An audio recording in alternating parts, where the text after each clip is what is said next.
সর্বশেষ যে লোকটা জান্নাতে যাবে, আল্লাহ তাআলা তাকে জাহান্নামের আগুনে পোড়াতে পোড়াতে ছাই বানিয়ে ফেলবে। আল্লাহ বলবেন, জিবরাইল যাও একটু দেখো, একটা মাত্র সেজদা দিয়েছে এইরকম কাউরে পাওয়া যায় কিনা। খুঁজে খুঁজে কাউরে পাবে না। আল্লাহ বলবে, আবার দেখো, খুঁজে খুঁজে একজনরে পাবে, সামান্য ইমানের ছিটে ফোঁটা তার অন্তরে ছিল।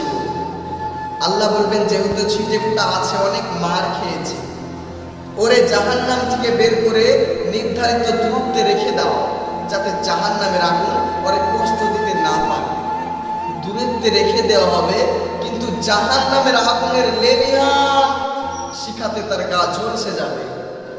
সে বলবে, মাবুদ, আমি তোমার কাছে জান্নাত চাই না, আমি তোমার কাছে জান্নাত চাই না, তুমি আমাকে এমন দূরত্বে রাখো যাতে জাহান্নামের আগুন আমার কষ্ট দিতে না পারে।